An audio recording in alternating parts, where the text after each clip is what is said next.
오늘 살펴볼 하나님의 말씀은 마태복음 4장 말씀, 예수님의 공생의 시작에 관한 말씀입니다. 사탄의 시험과 천국복음을 비로소 전파하는 내용입니다. 오늘도 마태복음 4장 말씀을 가지고 그 뜻을 풀어나갈 때에 주께서 지혜와 계시의 영을 부어주사 하나님 뜻과 복음 진리를 밝히 깨닫게 되는 귀한 시간이 되기를 간절히 축복합니다. 축복합니다. 마태복음 4장을 시작하는 그때에 라는 이 말을 잘 보세요. 이 말은 예수님이 요단강에서 세례를 받고 올라오실 바로 그때에 예수님의 공생애가 시작되었다는 것을 알려주는 그런 단어인데요. 그때에 성령에 이끌려 마귀에게 시험, 템테이션, 시험을 받는 데서부터 예수님의 공생애가 시작되었다는 이 말입니다. 그리하여 십자가에 달리기까지 예수님의 전 생애는 사탄과 영적 전쟁을 치르는 그런 생애였다는 것입니다. 말하자면 공생애의 시작부터 마귀의 시험을 받으셨고 십자가에 달리기 전에 겟세마네 동산에서 기도하면서 제자들에게 그 시험, 템테이션에 들지 않게 깨어 기도하라고 하신 후에 예수님 자신은 십자가 위에서 최후의 순간에도 그 모든 시험에 흔들리지 않고 승리했노라고 테텔레스타이 다 이루었다고 선포하고 돌아가셨습니다. 할렐루야. 이것은 예수를 믿고 따르는 신자라면 모두 다 저 마귀 사탄이 가져오는 모든 시험들, 곧 유혹과 핍박이라고 하는 이 두 가지 영적 전쟁을 평생에 걸쳐서 치러내야 한다는 것을 딱 말씀해 주고 있는 말씀인데요. 그렇다면 우리는 이 영적 전쟁을 어떻게 치러야 하느냐? 그게 오늘 본문이 담아내고 있는 핵심 메시지인데요. 그러므로 오늘 본문에 나오는 예수님의 공생의 시작 사건을 잘 보라 이 말입니다. 이것이 중요합니다. 잘 보시면 마태복음 4장은 예수님의 공생의 시작에 관하여 크게 두 가지 내용이 딱 나오는데요. 첫째는 성령에 이끌려 광야로 가서 마귀에게 시험을 받는 내용과 둘째는 성령에 이끌려 광야에서 돌아와서 비로소 천국 복음을 전파하는 내용이 나오는데요. 오늘은 이러한 두 가지 내용 속에 담아내고 있는 하나님의 복음 진리를 한번 쭉 살펴보고자 합니다. 한번 잘 들어보세요. 첫째로 먼저 첫 번째 대지로 넘어가서 예수님이 성령에 이끌려 광야로 들어가서 40일 동안 금식하시고 줄인 후에 저 시험하는 자 마귀에게 시험받는 그 내용부터 한번 좀 살펴보도록 하겠습니다. 4장 1절부터 잘 보세요. 1절에 그때에 예수께서 성령에게 이끌려 마귀에게 시험을 받으러 광야로 가서 40일을 밤낮으로 금식하신 후에 줄이신지라. 이에 대해서 누가복음 4장 2절을 보니까 이 모든 날에 40일 동안 아무것도 물도 먹지 않았다고 해요. 금식을 하려면 이렇게 확실하게 하라 이것입니다. 사흘을 금식해도 확실하게 금식하라. 여기서 중요한 단어는 시험입니다. 템테이션. 마귀에게 시험을 받으러 광야로 갔다는 것이 참 중요한데요. 광야는 하나님께 시험을 받고 또한 마귀에게 시험받기 딱 좋은 그런 곳이라고 해요. 여기에 나오는 시험이란 헬라어로는 페라이조이고 이걸 영어로 표현하면 템테이션이 되는데요. 이걸 사도 바울은 에베소서 6장에서 영적 전쟁이라고 표현하고 있습니다.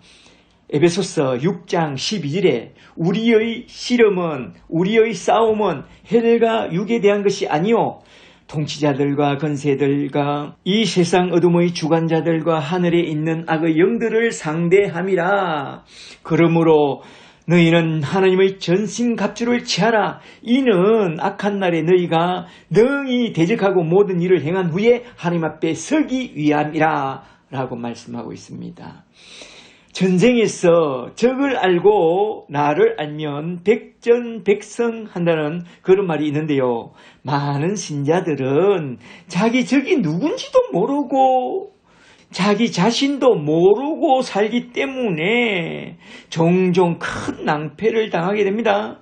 그래서 하나님은 자기 백성들 앞에 그런 영적 전쟁이 있으며 그런 영적 전쟁에 잘 대처하라고 예수님을 통해서 공생의 시작부터 먼저 우리 신자들의 대적인 저 원수마귀 사탄의 실체부터 잘 알려주고 또한 저 원수마귀 사탄의 술수까지 잘 알고 잘 대처하라고 첫째 대지에서 먼저 마귀의 시험부터 딱 알려주고 있는데요.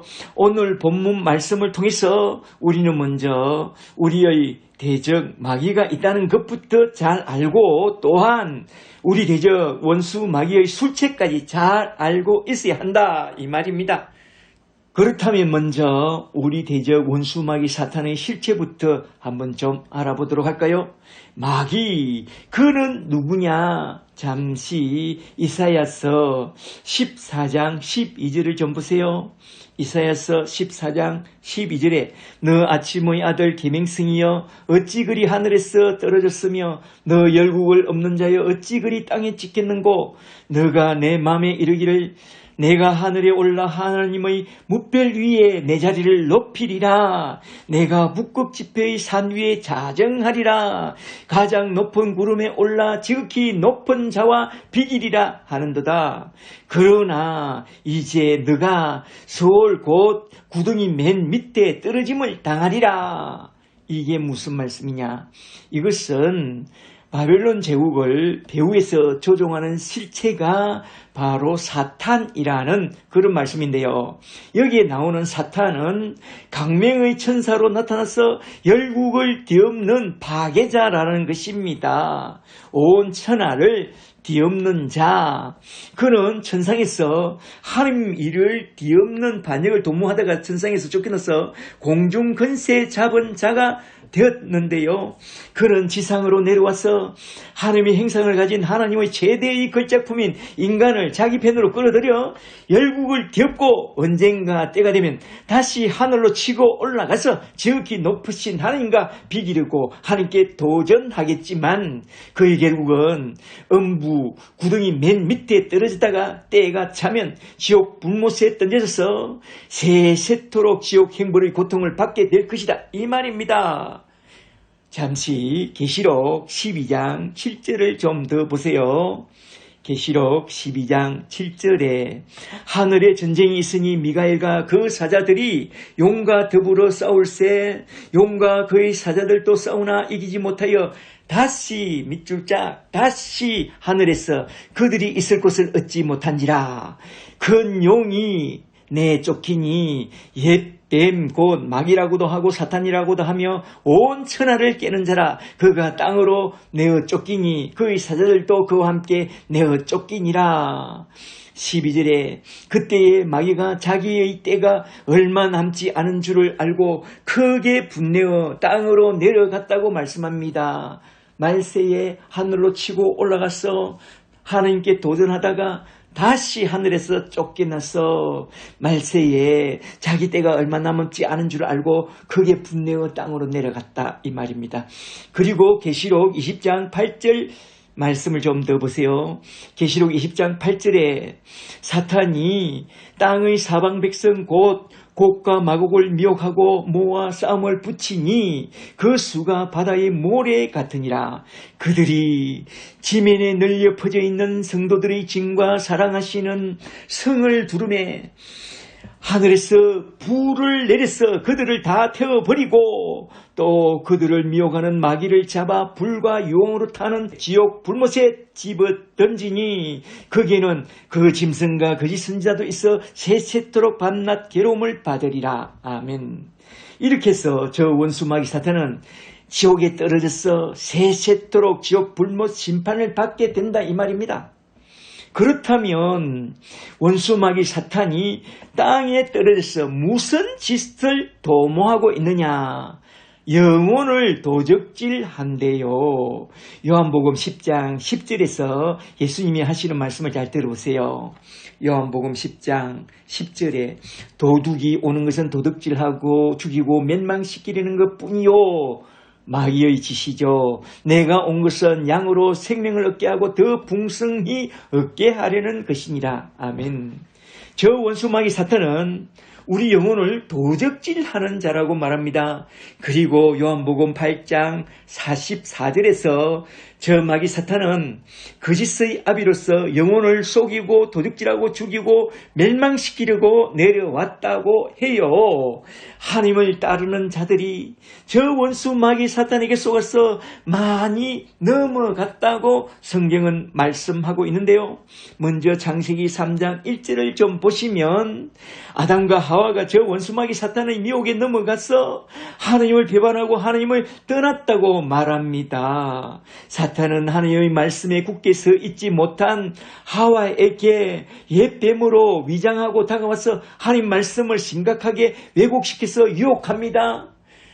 제일 연약한 사람을, 제일 연약한 부분을 치고 들어갑니다. 마귀는. 그렇게 해서 유혹에 넘어간 하와는 그 선악과를 본 첫째로 먹음직하고 둘째로 보암직하고 셋째로 지혜롭게 할 만큼 탐스럽기도 한지라 그걸 따먹고 아담과 함께 하나님을 배신하고 하나님을 떠났다는 것입니다. 그 다음에 신약 성경으로 넘어서 요한복음 13장 2절을 보면 마귀는 유다의 마음을 사로잡습니다. 요한복음 13장 2절에 마귀가 벌써 시몬의 아들 가롯 유다의 마음에 예수를 팔려는 악한 생각을 불어넣었더니 유다는 사단이 불어넣어준 그 악한 생각에 팔려서 믿음을 배신하고 자기 스승을 주님을 팔아넘기고 맙니다. 그리고 누가복음 22장 31절을 보면 사탄이 베드로의 마음도 밀가루르듯 청구했다고 주님이 말씀합니다. 누가복음 22장 31절에 시몬아 시몬아 보라 사탄이 너희를 밀가루르듯 하려고 청구했구나. 그러나 내가 너를 위하여 너희 믿음이 떨어지지 않기를 기도하였노니 너는 돌이킨 후에 너희 행제를 굳게 하라 라고 주님이 말씀하고 있습니다. 사탄은 이같이 예수님을 잘 따르는 신자들에게 순간순간 다가와서 그 영혼을 속이고 도둑질하고 죽이고 멸망시키려고 그 마음에 악한 생각을 불어넣어 하나님을 배신하고 하나님을 떠나게 만듭니다. 그렇다면 이러한 마귀의 술수에 우리는 어떻게 대처해야 할 것인가? 그게 바로 오늘 본문에 잘 나오는데요. 잘 보세요. 오늘 본문에 나오는 마귀의 시험과 예수님의 대처를 한번 좀 살펴보면서 우리가 저 마귀의 술수에 어떻게 대처해야 할 것인가 한번 교훈을 들어보겠습니다. 첫째로 먼저 마태복음 4장 2절에 나오는 첫 번째 시험부터 좀 보세요. 4장 2절에 40일을 밤낮으로 금식하신 후에 줄이신지라 시험하는 자가 예수께 나와서 이르되 너가 만일 하나님의 아들이거든 맹하여 이 돌들로 떡덩이가 되게 하라.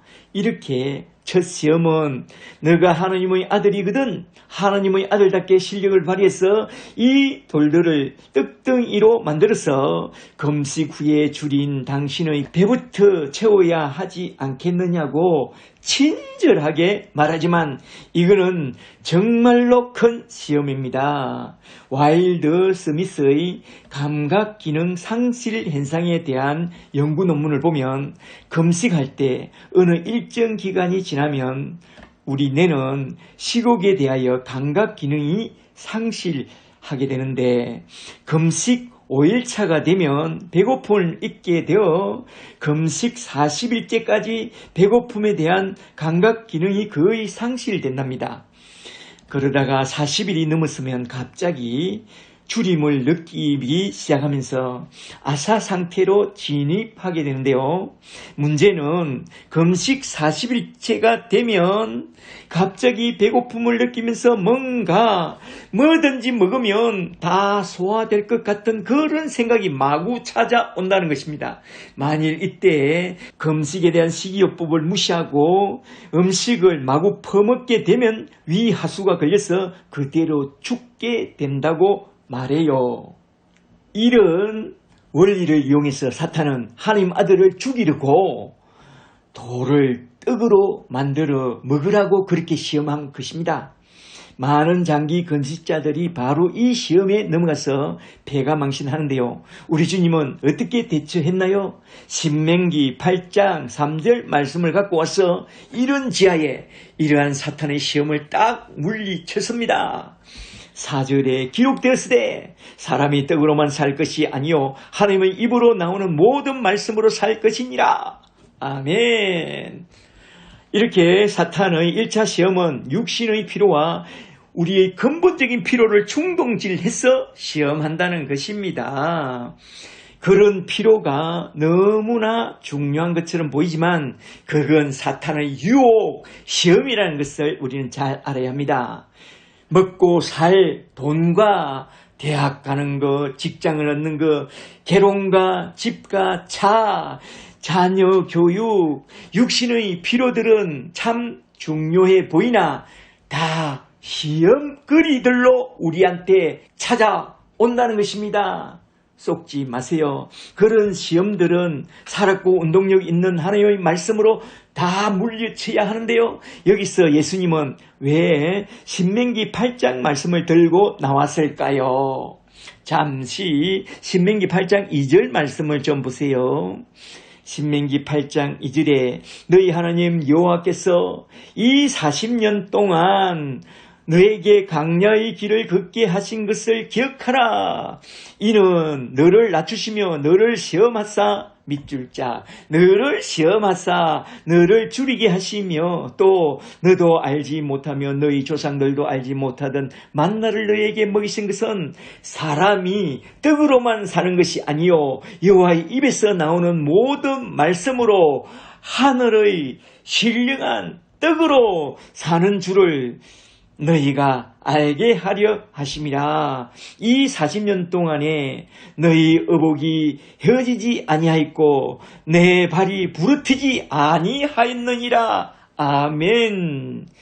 강야란 어떤 곳이냐? 먹을 것도 마실 것도 입을 것도 구할 수 없는 그런 시험의 장소입니다. 말하자면 강야란 의지할 게 하나도 없는 곳이요 오직 하나님만 바라보고 사는 그런 곳이라는 것입니다.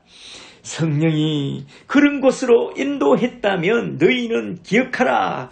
하나님이 그런 광야에서 만나와 메추라기를 주시고 반석에서 생수를 내사 풍족하게 먹고 마시게 해주셨을 뿐만 아니라 강야를 지나는 동안 의복이 헤어지지 않고 발도 부르트지 않게 해주셨다는 것입니다. 그러므로 너희는 그런 강야를 지날 때에 먹이시고 입히시고 채우시는 하나님을 의지하고 무엇을 먹을까 무엇을 마실까 무엇을 입을까 아무것도 염려하지 말고 오직 너희는 그의 나라와 그의 의를 구하라 이 말입니다. 할렐루야. 아멘.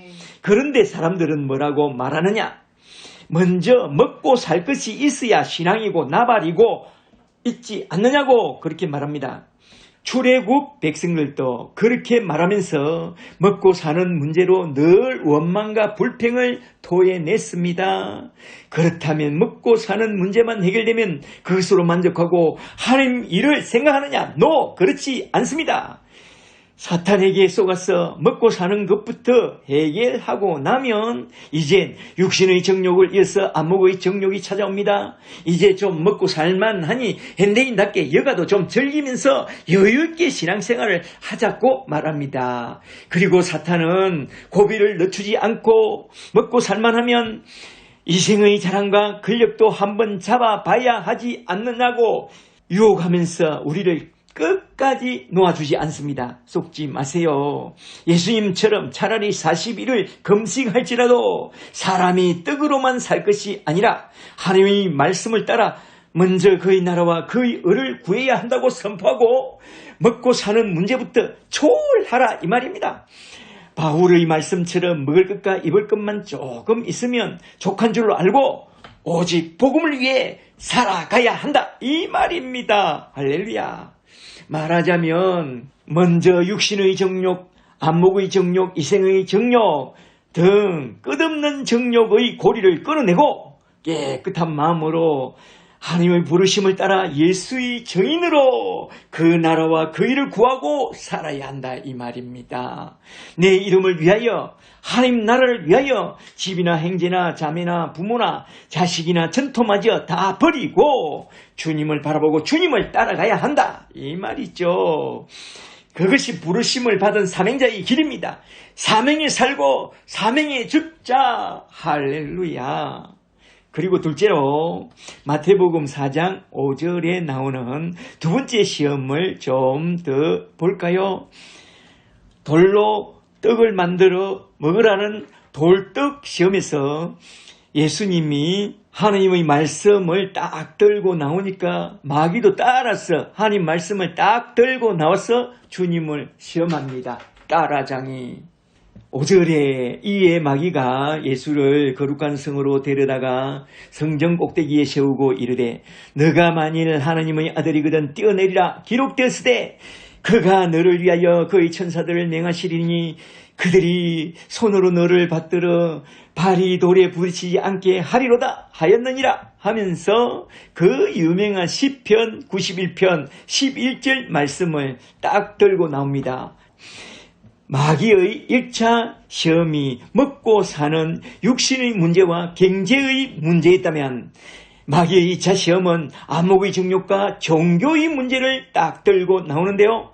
너가 만일 하나님의 아들이거든 하면서 성경 말씀을 딱 들고 나오는데 이게 바로 종교적 시험이라는 것입니다. 이단들을 좀 보세요. 거의 다 성경 말씀을 딱 들고 나와서 신자들을 미혹합니다. 14만 4천 명에 들어가는 쉬운 길이 있다고, 십자가를 지지 않고 들어가는 쉬운 길이 있다고 나를 따르라고 말합니다. 이단은 언제나 십자가를 부인하는 그런 말을 갖고 와서 우리를 미혹합니다.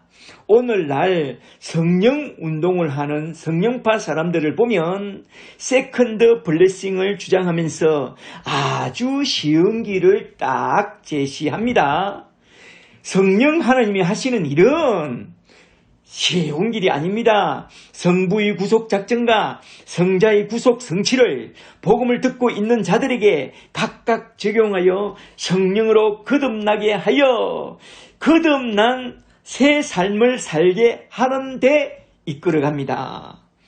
그런데 오늘날 성령 운동을 하는 사람들을 보면 그런 중생과 성화는 아무 상관이 없는 은사 운동만 합니다.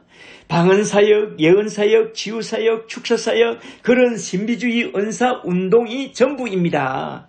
그들이 하는 말을 들어보면 성령님 오시옵소서, 성령님 행하시옵소서 하면서 성령을 마치 인격제를 대하는 것 같지만 실상은 성령을 오시라 가시라 하면서 마치 자기 종처럼 부려먹으면서 그들이 하는 사역을 보면 성령으로 말미암는 중생과 성화와는 아무 상관이 없는 성령의 은사만 받게 되면 만사 오케이라고 부르짖고 있습니다. 그래서 성령의 은사를 받으라, 능력을 받으라 그렇게 말합니다.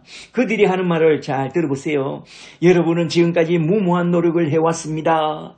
이젠 그런 무모한 노력과 수고는 다 그만두고 우리가 해야 할 일은 오직 한 가지 예수의 이름으로 기도하여 성령의 은사를 받는 것입니다. 방언을 받으세요. 성령의 은사만 받게 되면 신앙이란 참으로 쉬운 것인데 이걸 잘 몰라서 신앙을 어렵게 하는 것입니다. 이제부터 모든 것을 다 주께 맡겨버리고 기도하여 세컨드 블레싱으로 주시는 성령의 은사를 받기만 하면 만사 오케이입니다. 그리고 또 말합니다. 수세기 동안 사람들은 이러한 가르침을 깨닫지 못했으니 이게 얼마나 비극입니까? 세컨드 블레싱을 모르고 애쓰고 수고하는 자들을 좀 보세요. 그들은 우리가 깨달은 이렇게 쉽고 간단한 길을 알지 못해서 그렇게 힘들게 신앙하고 있습니다. 이제 여러분을 행복으로 초대합니다. 수세기를 통해서 감춰져 있던 쉽고 간단한 이 원리, 세컨드 블레싱, 은사를 받는 법, 이 원리를 잘 배우시고 기도하여 방언을 받으세요. 은사를 받으세요. 그리하면 만사 오케이입니다 하면서 계변을 늘어놓는데요. 이건 초대교회 때부터 전수되어 내려온 이단 사이비들의 가장 인기 있던 메시지였습니다. 속지 마세요. 교회사를 좀 공부해야 됩니다. 그게 바로 마귀의 속임수요, 마귀의 술수입니다. 무엇이든지 쉽게 다 해결된다고 떠벌리는 그건 돌팔이 약장사들이 하는 짓입니다. 이 약 한 첩만 잡숴봐. 그러면 다 낫는다고 떠벌리고 다니는 그런 삼류 약장사 같은 이단들에게 쏘시면 안 됩니다. 우리 기독교 신앙은 그런 싸구려 신앙이 아닙니다. 구원도 성화도 성령의 열매를 맺는 것도 그렇게 값싸게 얻는 것이 아닙니다. 엄청난 대가를 지불해야만 하는 것입니다.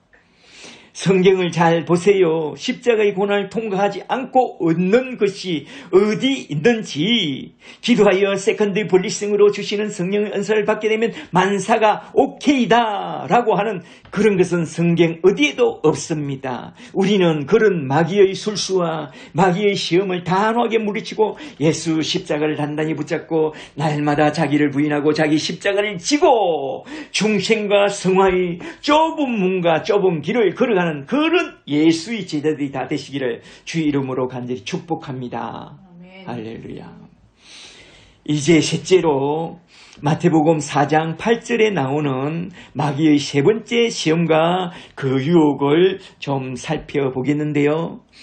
마태복음 4장 8절에 마귀가 또 그를 데리고 지극히 높은 산으로 올라가서 천하만국과 그 영광을 보여 이르되 만일 내게 엎드려 경배하면 절하면 이 모든 것을 너에게 주리라 라고 말합니다.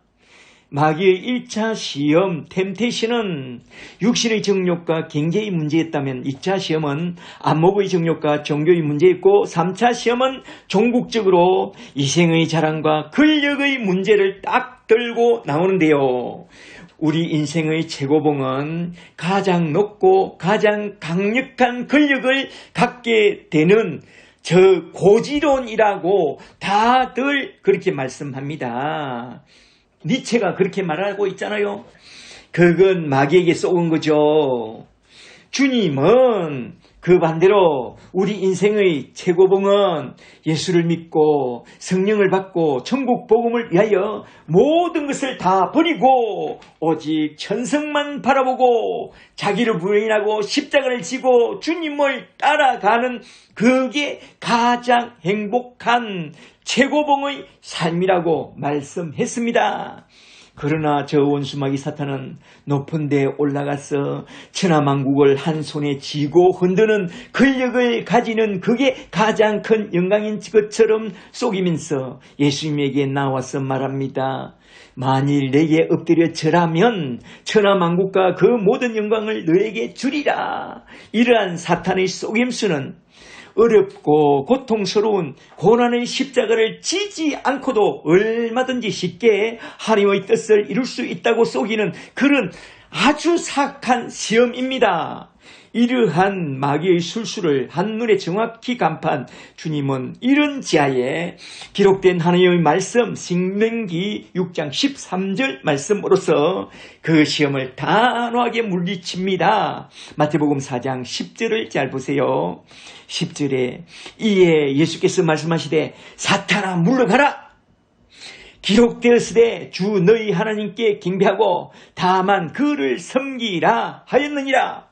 그랬더니만 11절에서 이에 마귀는 예수를 떠나고 천사들이 나와서 수종드니라. 아멘. 여기서 마귀는 잠깐 떠났으나 예수님이 십자가 위에서 돌아가실 때까지 줄곧 옆에 따라다니면서 태클을 걸고 시험을 하고 심지어 십자가에 못 박기까지 크게 난동을 부렸습니다. 마귀는 주님을 따르는 우리에게도 동일한 방식으로 우리가 죽는 그날까지 우리 옆에서 우리를 넘어뜨리려고 태클을 걸 것입니다.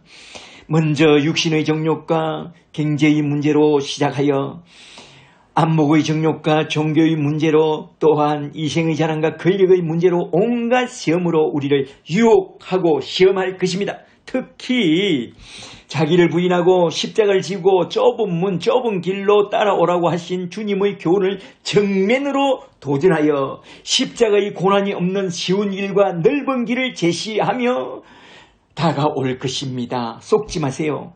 내가 세상 모든 영광을 아주 쉽게 너에게 안겨주겠다고 하면서 다가온다면 그게 바로 마귀의 시험이요 유혹입니다.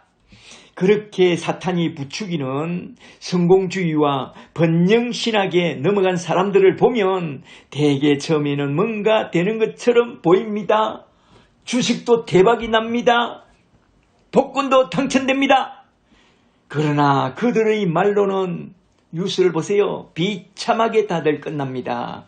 성경 말씀을 떠나 사탄에게 쏘가 번영신학과 신비주의의 고지론을 따라간 자들은 결국엔 육으로 마치거나 이단이 다 되었습니다. 그러므로 여기서 우리는 잠언 말씀을 한번 좀 생각해보고 넘어가는 것이 참 좋겠는데요. 잠언 20장 21절에 처음에 속히 잡은 산업은 마침내 복이 되지 아니하느니라 라고 경고합니다. 대기만성이 좋다 이거죠. 잠언 21장 5절에 부지런한 자의 갱령은 풍부함에 이를 것이나 조급한 자는 서두르는 자는 궁핍함에 이를 따름이니라. 잠언 28장 20절에 충성된 자는 복이 많아도 속히 보하고자 하는 그런 자는 행벌을 면치 못하리라고 했습니다.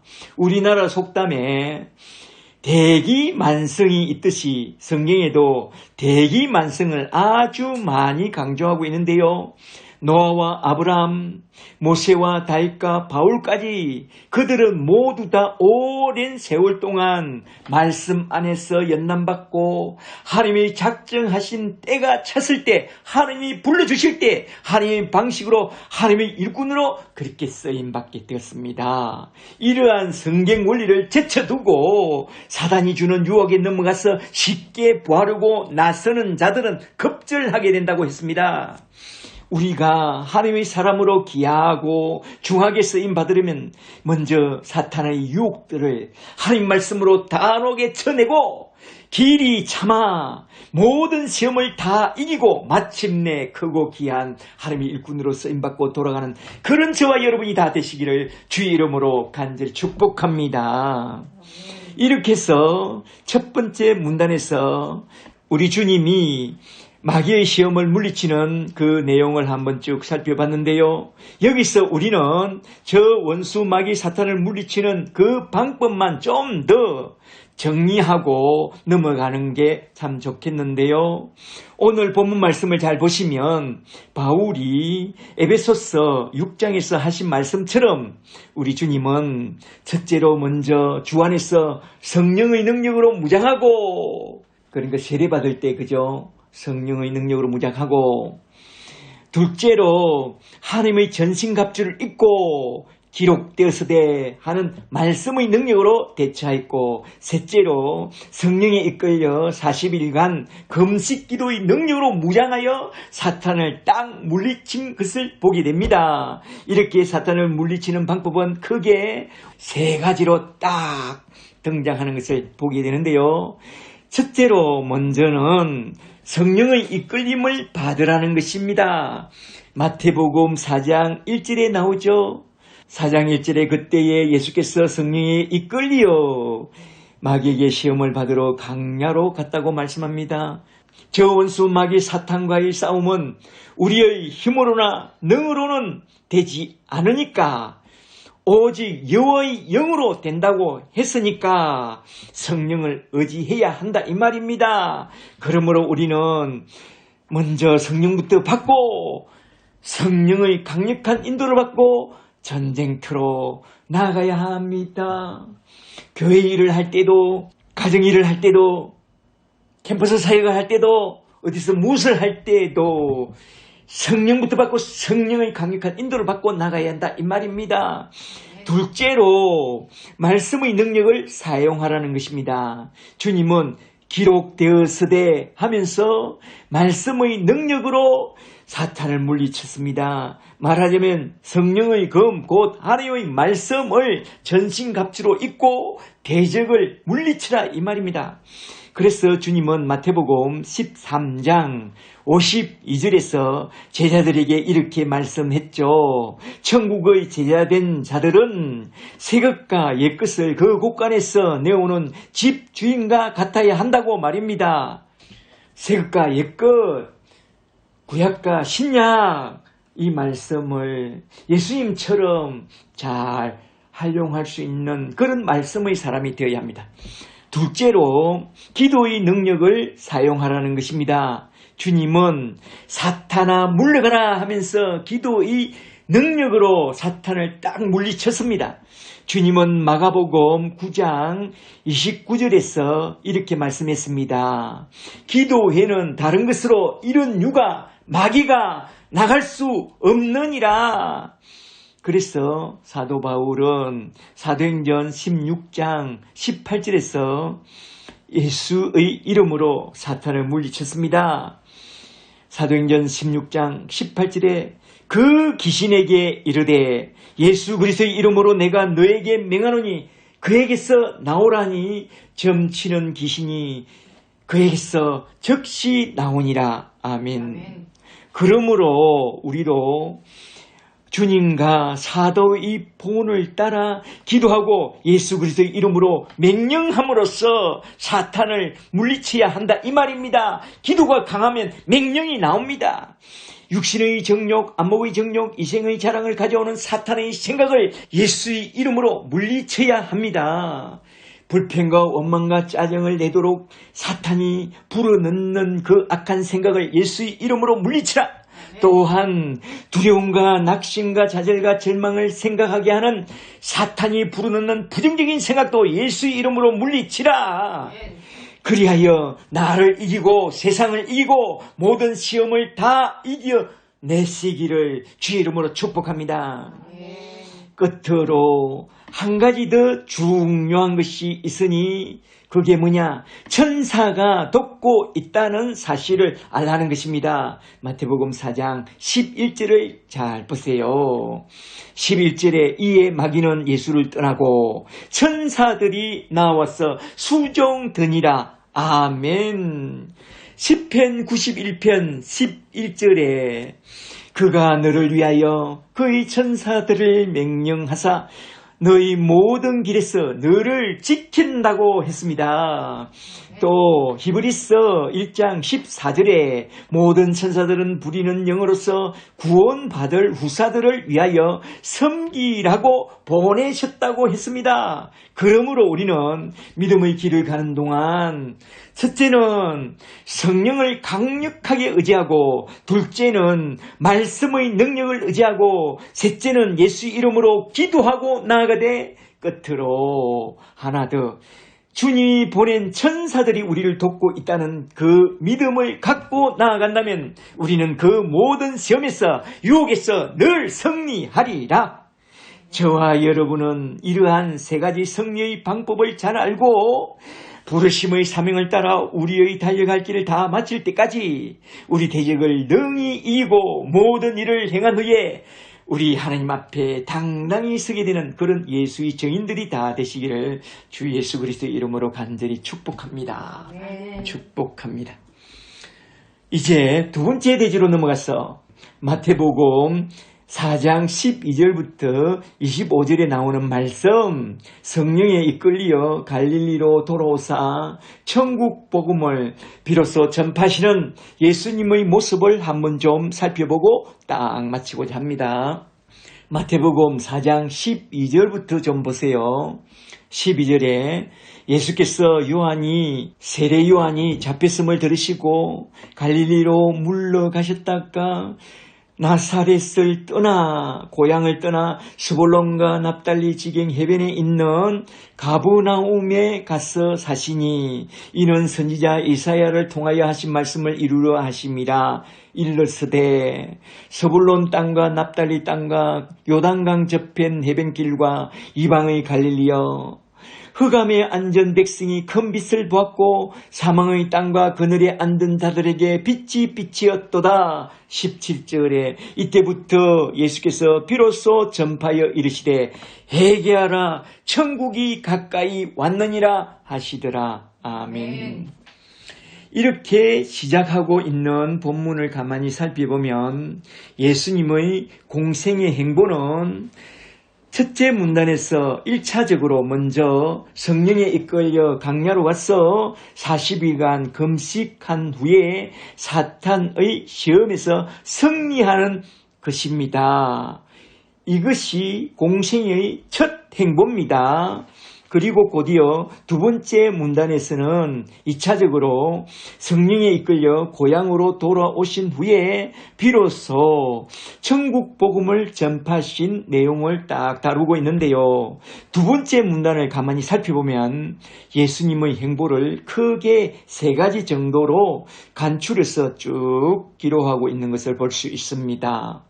첫째는 먼저 나사렛에서 가브나움으로 이사한 후에 이때부터 비로소 천국 복음을 전파하기 시작했다는 것이고, 둘째는 갈릴리 해변으로 두루 다니시면서 몇몇 제자들을 불러 모으십니다. 그리고 셋째는 그 제자들을 데리고 온 갈릴리에 두루 다니면서 먼저 해당에서 가르치시며 티칭, 성경을 가지고 예수님이 메시아 왕이라고 가르치시고, 그리고 천국 복음을 전파하시며 프리칭, 예수 천당, 불신 지옥을 전파하시고, 그리고 백성 중에 모든 병과 모든 약한 것을 고쳐주시는 힐링 사역까지, 이 세 가지 사역을 중심으로 펼쳐나간 것을 쭉 기록하고 있는데요. 잘 보세요. 여기서 마태가 가장 강조하고 있는 것은 예수님이 드디어 천국 복음을 전파했다는 것입니다. 그 핵심 구절은 마태복음 4장 17절인데요. 4장 17절에 이때부터 예수께서 비로소 천국 복음을 전파하여 이르되 회개하라 천국이 가까이 왔느니라 하면서 천국 복음을 전파하기 시작했다는 것입니다. 이 구절을 마가복음 1장 14절에 나오는 말씀으로 좀 더 설명한다면, 마가복음 1장 14절에 세례 요한이 잡힌 후에 예수께서 갈릴리에 오셔서 하나님의 복음을 전파하여 이르시되 때가 찼고 하나님 나라가 가까이 왔으니 회개하고 복음을 믿으라 라고 하면서 천국 복음을 전파하기 시작했다고 하는데요. 이게 곧 예수님이 처음으로 전파한 설교의 핵심 메시지입니다. 그 핵심 메시지는 하나님의 나라 천국이 가까이 왔으니, 말하자면 하나님 나라의 왕이 너희 가까이 내려왔으니 회개하고 복음을 믿으라. 그러니까 회개하고 하나님 나라의 왕을 믿고 예수님을 영접하라, 이 말입니다. 이게 핵심 메시지입니다. 이 메시지는 세례 요한의 설교 메시지와 거의 똑같죠.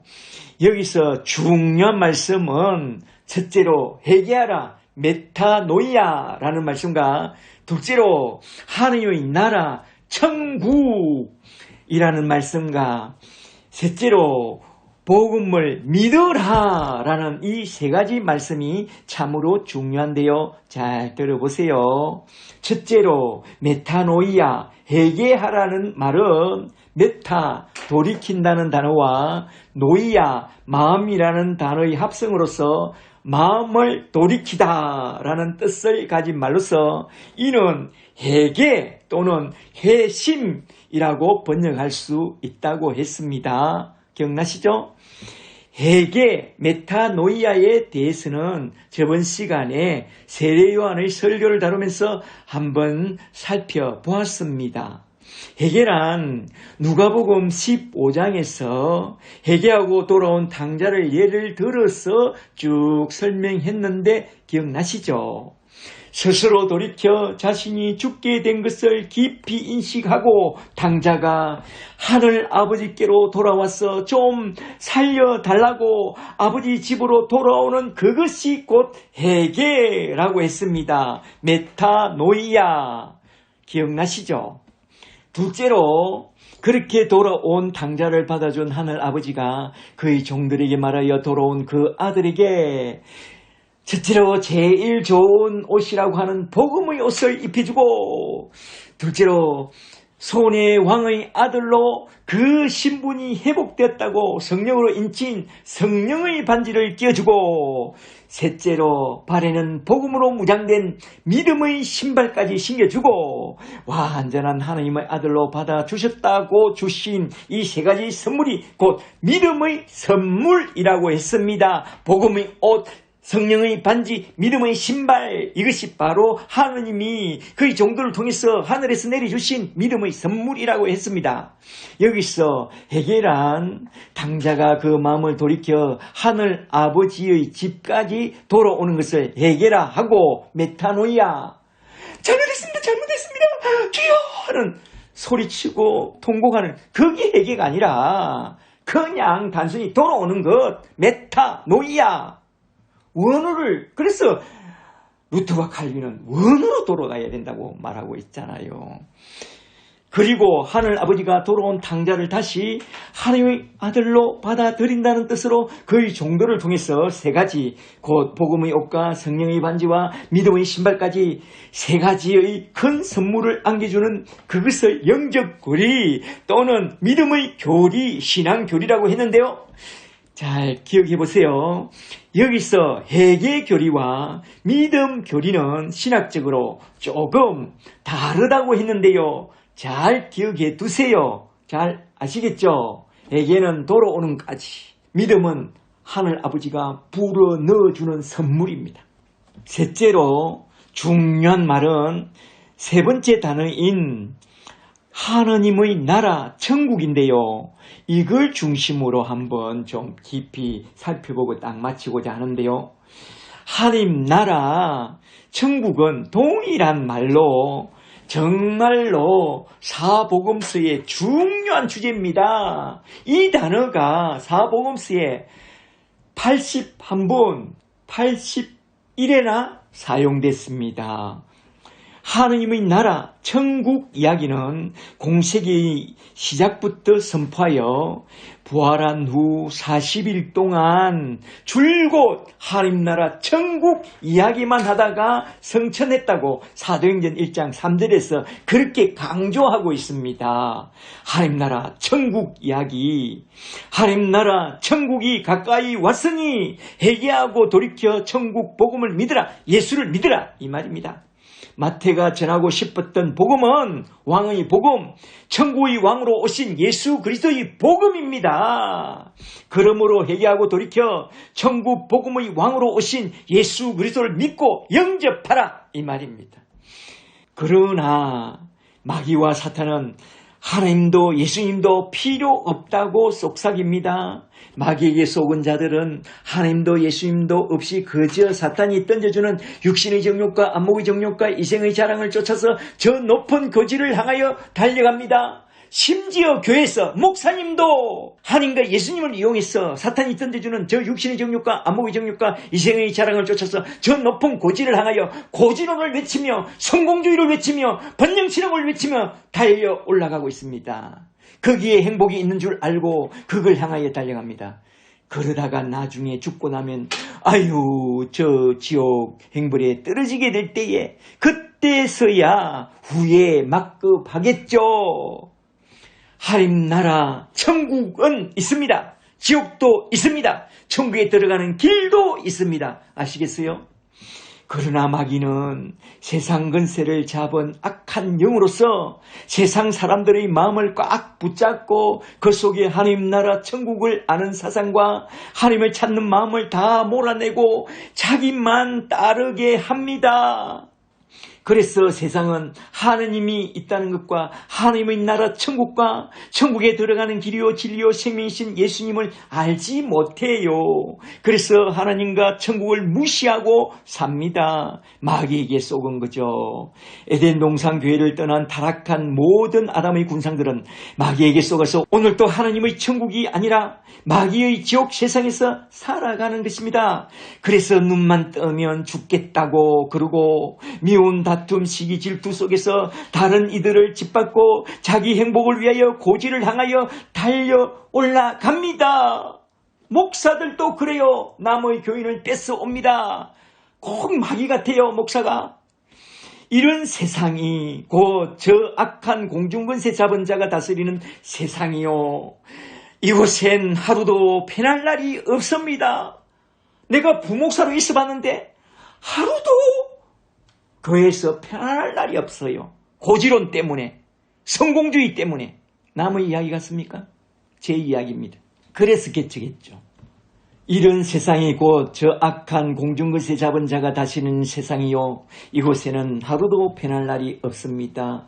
신문에서 정치와 사회면을 잘 보세요. 늘 물고 뜯고 싸우고 죽이는 그런 이야기밖에 없습니다. 여야뿐만 아니라 가정에서도 학교에서도 직장에서도 심지어 공무원들도 선생들도 그런 전쟁터 속에서 악이 다툼하면서 죄와 저주의 심판 속에 다들 죽어나가고 있습니다. 자살도 끊이지 않습니다.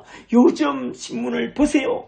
참으로 이들이 흑암에 앉은 백성들이요 사망의 그늘진 땅에서 살아가는 그런 자들입니다. 아시겠어요? 그런 악한 세상에 하나님의 나라의 천국 복음을 가지고 내려온 사람이 있었으니 그가 누구냐? 하나님의 아들 예수 그리스도시라. 에덴 동산에서 아담이 범죄함으로 무너진 하나님 나라 천국을 재건해 주시려고 내려오셨습니다. 하나님의 나라의 왕권을 갖고 하늘에서 내려오셨다 이 말입니다. 그러므로 너희는 회개하라. 회개하고 돌이켜 천국 복음을 믿고 그 왕을 예수 그리스도를 영접하라 이 말입니다. 그리하여 예수님을 나의 왕으로 모셔드리고 영접한 자는 골로새서 1장 13절 말씀처럼 됩니다. 흑암의 권세에서 건져내사 그의 사랑하는 아들의 나라 천국으로 이끌어 주신다 이 말입니다.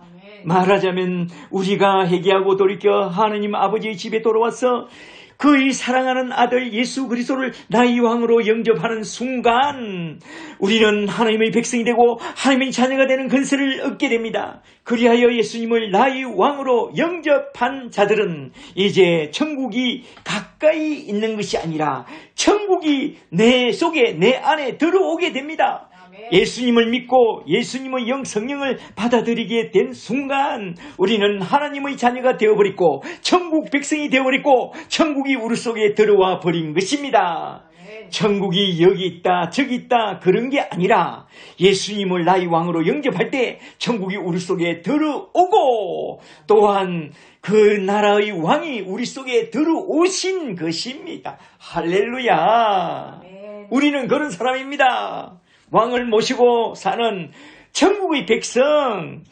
예수님이 오신 것은 히브리서 2장 14절 후반절에서 죽음의 세력을 잡은 자 곧 마귀 사탄을 멸하시고 예수님이 오신 것은 마귀 사탄을 멸하시고 죽기를 무서워함으로 일평생 마귀에게 매여 종노릇 하는 자기 백성을 놓아주려 하심이라고 했습니다.